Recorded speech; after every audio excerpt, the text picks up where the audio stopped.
అప్పుడు ఏళ్ళు చేశారని ఎట్లా చెప్పగలుగుతున్నావు? అప్పుడు నువ్వు దానికి సిద్ధమేనా నువ్వు? ఎందుకంటే నువ్వుకో న్యాయం, ఇంకొక న్యాయం కాదు కదా.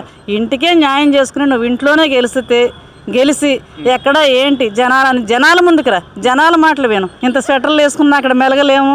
ఎప్పుడైనా వెళ్ళారా మీరు? అసలు ఆ కంట్రీ వెళ్ళాలంటే లేదన్నారు. ఇంకెప్పుడు పిలిచే ఒక్కసారేమో వెళ్ళావు, నీకు ఆ హక్కు కూడా లేదనేసి అప్పుడు కోర్టులో ఏదో తీసుకున్నావు పర్మిషన్, వెళ్ళకూడదన్నారు. అక్కడ దాకా వెళ్ళాలి, ఇక్కడ దాకా వెళ్ళాలి. అది చూసింది అదే కదా స్వామి. నువ్వు చేసింది ఏముంది? వాళ్ళు ఏదో వాగుతారండి, ఒక 10 మందిని వెనకాల వేసుకుని. క్రేజ్ ఎక్కడ పెరిగిపోయిందండి? క్రేజ్ పెరగడానికి ఏం చేస్తామని క్రేజ్ పెరిగిపోద్ది? ఏదైనా చేసి ఉంటాయి కదా. ఆయన వల్ల ఇలాగ ఉన్నాం అని చూపించమనండి. కానీ నువ్వు ఇంకా వచ్చేస్తావేమో, వాళ్ళని ఎంతో ఎత్తుకెదుగుతావని. పాపం వాళ్ళు 5 సంవత్సరాలు చేశారు. ఇప్పుడు మళ్ళీ వాళ్ళ బతుకులు 5 సంవత్సరాలు వెనకపోయినాయి కాబట్టి వాళ్ళకి ఏజ్ అయిపోయి. నిన్న ఏదైతే వైజాగ్ స్టీల్ ప్లాంట్ విషయంలో శంకుస్థాపన జరిగిన కుటుంబ నాయకులు తీసుకొచ్చి, కానీ జగన్మోహన్ రెడ్డి మాట్లాడుతూ, నేను గతంలో దావోస్ పర్యటనలోనే మిత్తల్ స్టీల్ ప్లాంట్ వాళ్ళతో మాట్లాడాను, ఆ మాటల వల్లే ఈరోజు మన రాష్ట్రానికి వచ్చి వాళ్ళు శంకుస్థాపన చేశారని చెప్పి మాట్లాడుతున్నారు. ఏంటి, ఏది కరెక్ట్ అంటారు? కూటమి ప్రభుత్వ నాయకుల వల్ల వచ్చిందా, జగన్మోహన్ రెడ్డి వల్ల వచ్చిందా స్టీల్ ప్లాంట్ అనేది? ఇప్పుడు దావోస్ నుంచి వచ్చిన వాళ్ళు ఎక్కడ జగన్ రెడ్డి గారిని ఎతకాలి కదా. ముందు పాయింట్ అది కదా. జగన్ రెడ్డి గారు చెప్పారండి. ఇప్పుడు ఎందుకంటే ఈయనకి జగన్ రెడ్డి మాట చెప్పొద్దని ఎవరు మాట్లాడి ఉండరు కదా. అది సభ్యత కూడా కాదు కదా.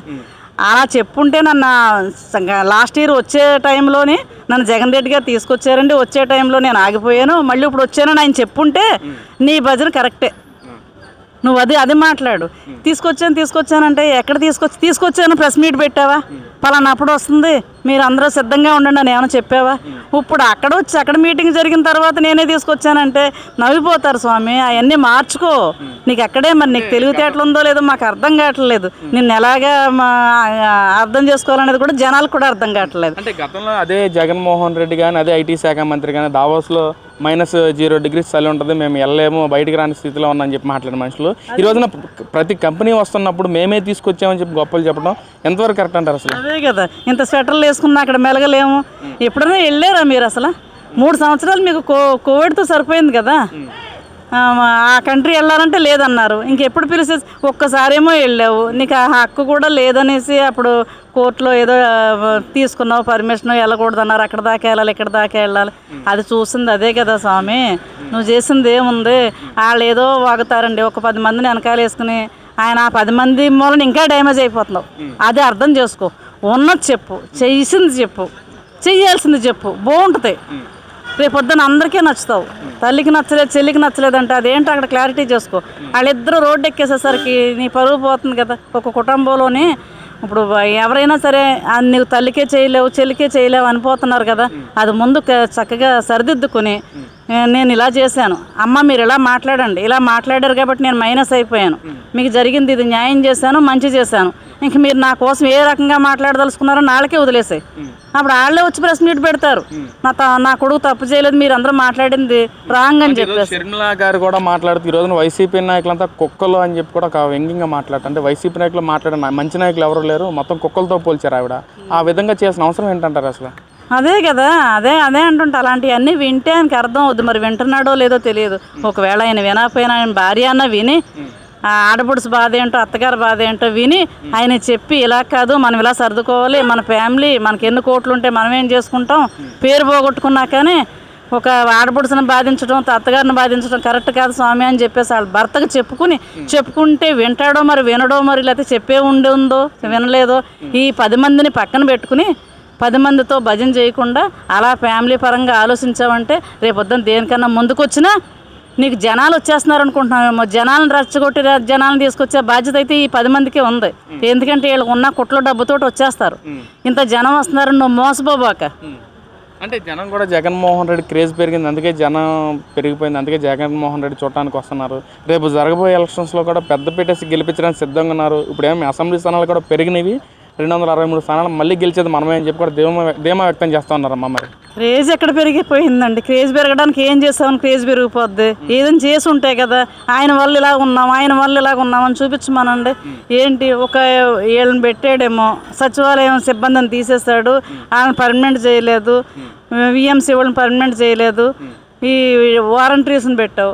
ఆ వారంటీస్కి 5,000 7,000 వాళ్ళకి ఏం మూలకి వస్తాయి? కానీ నువ్వు ఇంకా వచ్చేస్తావేమో, వాళ్ళని ఎంతో ఎత్తుకెదుగుతావని పాపం వాళ్ళు 5 సంవత్సరాలు చేశారు. ఇప్పుడు మళ్ళీ వాళ్ళ బతుకులు 5 సంవత్సరాలు వెనకపోయినాయి కాబట్టి వాళ్ళకి ఏజ్ అయిపోయి వాళ్ళ ఉన్న విజ్ఞత అంతా మర్చిపోయి వాళ్ళ బతుకులు వాళ్ళకి ఎటు అంటారు. వైసీపీ పార్టీకి ఎన్ని సీట్లు వస్తాయి? 263 సీట్లు పెరిగినాయి కదా, ఎన్ని సీట్లు వస్తాయి? గతంలో 175 నియోజకవర్గాల్లో 11 సీట్లు వచ్చినాయి. మరి ఈసారి ఎన్ని వస్తాయి? ఇంకా అయ్యి రావటమే, అయ్యే నిలబెట్టుకోవట్లేదు ఆయన. 2.5 సంవత్సరాలు అయిపోయింది. నువ్వేం మార్చుకున్నావు? నీ అంత చూస్తానంటావు, పోలీసు వాళ్ళని అంత చూస్తానంటావు, ఎంప్లాయీస్ని అంత చూస్తానంటావు. ఇంక ఇదే కథ, ఇదే తప్పు ఎక్కడ చేశానో నాకు చంద్రబాబు నాయుడు గారు ఓడిపోయారు ఏమన్నారు, ఇంత తప్పు చేశానో నాకు అర్థం కాలేదు. నేను ఆయన గెలుపుకి నేను స్వాగతిస్తున్నాను, ప్రెస్ మీట్ పెట్టి చెప్పేసి అందంగా వెళ్ళిపోయారు దండం పెట్టి. అది కదా మీకు ఇంత చేశాను, మీకు పసుపు కుంకాలు ఇచ్చాను, మీకు డోకరాలు ఇచ్చాను, మీరు నాకు ఓటు ఎందుకు వేయలేదని ఆయన అడగలేదే. ఇది ఎంతో తప్పు జరిగిందో మిమ్మల్ని నేను పట్టించుకోలేదేమో, మీరు బాధపడి ఉంటారు, అందుకే నాకు ఓటు వేయలేదేమో వెళ్ళిపోయారు తప్ప ఈఎంఏలు మోసం చేసేసినాయని కానీ, మీరు వేయలేదు ఎందుకని కానీ, నా డబ్బు తినేసారు ఎందుకని ఆయన చెప్పలే.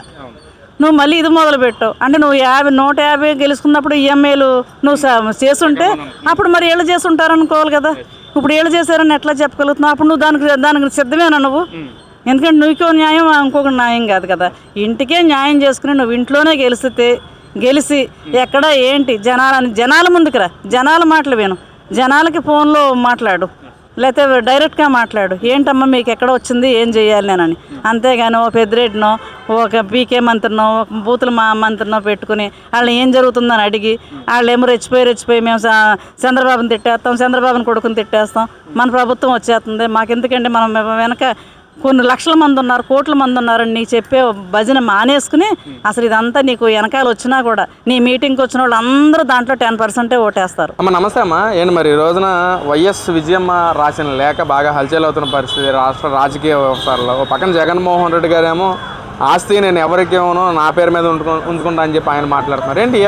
ఏం చెప్తారు అసలు దాని గురించి?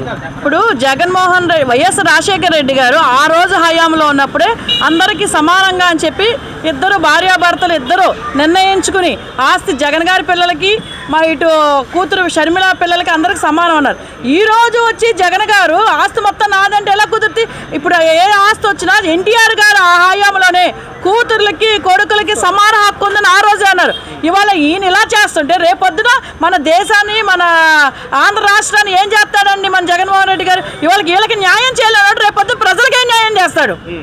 అంటే మన లేఖలో చూసుకున్నట్లయితే ఈరోజు 4 పిల్లలకి సమానంగా హక్కు కల్పించాడు గతంలో రాజశేఖర రెడ్డి గారు. కానీ జగన్మోహన్ రెడ్డి అలా ఏమీ చేయట్లేదని చెప్పి అంటా ఉన్నారు. పరిస్థితి మరి ఆయన విల్లాలు కట్టుకోవద్దా? ఇలా ఇచ్చేసుకుంటూ పోతే ఎట్లాగా? వాళ్ళు తీసేసుకుంటే మొత్తం ఆస్తి అంతా ఆయనకే ఉంటుంది. మరి విల్లాలు కట్టుకోవాలి కదా ఆయన. అందుకని చెప్పి ఎందుకు ఇస్తాడు? ఎవరు మొత్తం అంతా ఆయనకే. మరి ఇదేంటి ఆయన మెడిసిన్స్కి అడిగి కావాలి. ఆయన కొంచెం తిక్కలాగా ఉంది, ప్రవర్తిస్తున్నాడు ఈ మధ్య. ఆయన మెడిసిన్స్కి డబ్బు కావాలి కదా, మరి వీళ్ళకి ఇస్తే ఎట్లా కుదురుతుంది? ఆ డబ్బే తీసేసుకుని ఆయన మెడిసిన్స్కి యూజ్ చేసుకుంటాడు.